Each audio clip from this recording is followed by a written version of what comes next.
আসসালামু আলাইকুম এভরিওয়ান, মণিমার রান্নাঘরে আপনাদের সবাইকে অভিনন্দন। সিজন উপযোগী একটা খাবার নিয়ে এসেছি। খাবার এটা কাঁচাও খায়, পাকাও খায়। আপনারা গেস করতে থাকেন এটা কিসের তরকারি। আর আমার এই চ্যানেলে যদি আপনি প্রথম হয়ে থাকেন তাহলে অবশ্যই সাবস্ক্রাইব করবেন এবং বেল আইকন টিপে রাখবেন। আর ফেসবুক থেকে দেখলে ফলো দিয়ে রাখবেন, তাহলে রেসিপি আপলোড করার সঙ্গে সঙ্গে আপনি নোটিফিকেশান পেয়ে যাবেন। যারা সাবস্ক্রাইব ফলো করেছেন তাদেরকে অসংখ্য ধন্যবাদ। যারা করেননি তারা এক্ষুনি করে ফেলুন। লাইক দিয়ে ভিডিওটা দেখা শুরু করুন প্লিজ। আমি রান্না বসাবো এবার। রান্নার জন্য আমি পরিমাণ মতো তেল দিলাম। তেলের পরিমাণটা এই তরকারিতে খুব বেশি লাগে, বেশি দিতে হয়, তাহলে স্বাদ ভালো হয়। আমি চিংড়ি দিয়ে রান্না করব। চিংড়িটা আমি আগে লবণ আর হলুদ দিয়ে আগে একটু ভেজে নিব। খুব বেশি ভাজবো না, শুধু চিংড়ির ফ্লেভার যতক্ষণ পর্যন্ত বের না হবে ঠিক ততক্ষণ ভেজে নিব। ভাজা হয়ে গেছে, আমি চিংড়িটা তুলে নিলাম। এখন দিলে চিংড়িটা একদম রাবারের মতো শক্ত হয়ে যাবে, সেজন্য আমি আগে থেকে উঠিয়ে রাখলাম। তেজপাত দিলাম ওই তেলের মধ্যে, দারচিনি দিলাম, এলাচ, লং আর গোলমরিচ 10-12টা মতো। পেঁয়াজ কেটে রেখেছিলাম বড় সাইজের 3টা। পেঁয়াজটা একটু আমি নরম করে নিব। পেঁয়াজ নরম হয়ে গেছে, এবার আমি বাটা মশলা ব্যবহার করব। এখানে আদা রসুন বাটা 3 টেবিল চামচ দিয়ে দিয়েছি। মশলার পরিমাণটা একটু বেশি যায়।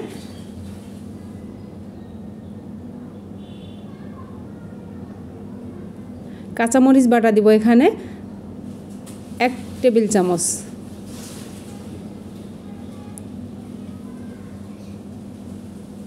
হলুদের গুঁড়া পরিমাণ মতো, ধনিয়া গুঁড়া 1.5 চা চামচ, জিরা গুঁড়া 1.5 চা চামচ। আর এখানে একটা মশলা দিলাম যেটা পাঁচফোড়নের গুঁড়া। এটা পরিমাণ খুব কম দিতে হয়। পাঁচফোড়নের গুঁড়া দিলে কাঁঠালের তরকারিটা অনেক টেস্ট হয়। আর শুকনো মরিচের গুঁড়া দিলাম সামান্য কালারের জন্য। একটু পানি দিয়ে দিব। মশলাটা খুব ভালো করে ভুনা করে নিব কাঁচা গন্ধ চলে যাওয়া পর্যন্ত। এবার লবণ দিব স্বাদ মতো।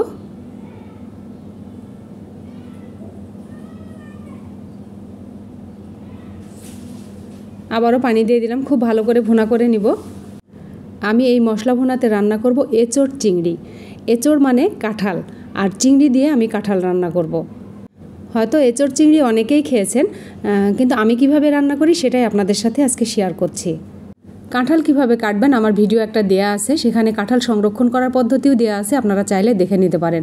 আর ওই ভাপ দেওয়ার সময় আমি কিছু কাঁঠাল আলাদা করে রেখেছিলাম, যে টাটকা কাঁঠালটা আমি রান্না করব, সেই জন্য সেখান থেকে আমি এই কাঁঠালটা আমি এখন দিয়ে দিলাম মশলার মধ্যে।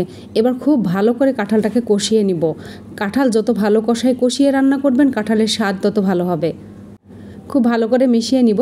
আর ঢাকনা ছাড়াই আমি কিছুক্ষণ কষাবো, এর কারণে যে কাঁঠালের একটা গন্ধ আছে সে গন্ধটা চলে যাবে।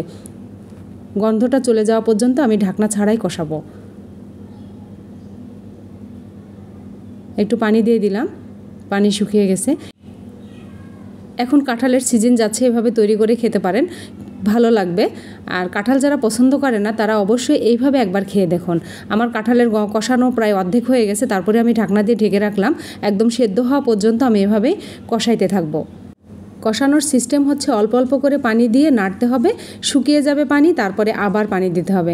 একবারে পানি দিয়ে কিন্তু কখনোই কষানো হয় না। আমি ঢাকনা দিয়ে দিলাম আবার।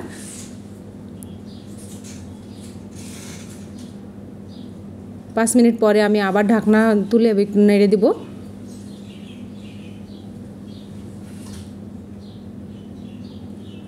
পানি শুকিয়ে গেছে, আবারও পানি দিয়ে দিব। আর আমাদের গাছের এই কাঁঠালের তরকারিটা খুব ভালো হয়, পাকা খাওয়া যায় না। এটা শুধু তরকারি খাওয়ারই কাঁঠাল। এই সিজন আসলে আমার খুব খারাপ লাগে আমার আম্মার জন্য। আম্মার হাতের কাঁঠাল রান্না অনেক মজার ছিল, এখন আর আমার জন্য স্বপ্ন হয়ে গেছে, আম্মাকে চাইলেও আর ফিরিয়ে আনতে পারবো না। তাই নিজেই রান্না করে খাই যতটুকু টেস্ট হয়।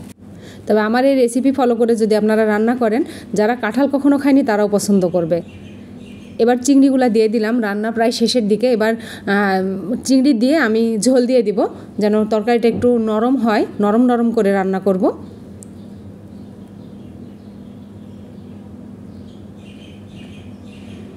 এবার বেশি করে পানি দিয়ে দিব, কষানো একদম কমপ্লিট। এরপরে আমি বলক আসার জন্য অপেক্ষা করব, মাঝে মাঝে একটু নেড়ে দিব। এই সময় নেড়ে না দিলে কিন্তু নিচে লেগে যাবে। বলক এসে গেছে, এখন একটু পরপর শুধু নেড়ে দিতে হবে। এরপরে কিছুক্ষণ জাল করব আমি। জাল করে নিয়ে যখন ঝোলটা কমে আসবে, একটা মাপ মতো আসবে, তখন আমি নামিয়ে নিব। প্রায় শেষের দিকে হয়ে গেছে। এটা নামিয়ে রাখলে শক্ত হয়ে যাবে, শুকিয়ে যাবে, ঝোলটা টেনে নেবে। আমি আগের কাঁঠালগুলো প্রসেস করে নিয়ে সেদ্ধ করে রাখছি। আর এটা হলো আমি রান্না করছি, টাটকা কাঁঠাল খাবো সেই কারণে। আর এই রান্নাটা অনেক দেরি হয়েছে, আমি ক্লান্ত হয়ে গেছি, অনেক ক্লান্ত। এখন নামিয়ে নিব। আমি ভাজা জিরার গুঁড়া দিব এখানে। ভাজা জিরার গুঁড়াটা অবশ্যই দিবেন নামানোর আগে, তাহলে কাঁঠালের স্বাদটা আরও বেশি ভালো হবে। 2 চা চামচ দিলাম ভাজা জিরার গুঁড়া দিয়ে খুব ভালো করে এখন মিশিয়ে নিব। এই রেসিপিটা যদি আপনাদের ভালো লেগে থাকে তাহলে লাইক, কমেন্ট, শেয়ার করতে ভুলবেন না। আপনাদের একটা লাইক, কমেন্ট, শেয়ার আমার রান্নার প্রতি অনেক আগ্রহ বাড়িয়ে দেয়। আর যারা কখনো কাঁঠাল খায়নি তারা অন্তত এই রেসিপিটা দেখে একবার হলেও রান্না করে কাঁঠালের স্বাদ গ্রহণ করতে পারবেন। কিছুক্ষণ ঢাকনা দিয়ে ঢেকে রাখবো জিরা গুঁড়ার ফ্লেভারটা ভালো থাকার জন্য। এরপরে আমি ফিরে আসছি।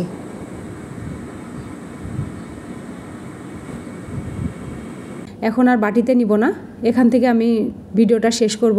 এভাবে আপনারা রান্না করে খাবেন, আমাকে কমেন্টে জানাবেন আপনারা কে কীভাবে খান। এতক্ষণ মণিমার রান্নাঘর দেখার জন্য আপনাদের আন্তরিক ধন্যবাদ জানাই। আগামী রেসিপি নিয়ে আসা পর্যন্ত আপনারা নিরাপদ ও সুস্থ সুন্দর থাকবেন, আমাদের জন্য দোয়া করবেন। আল্লাহ হাফেজ।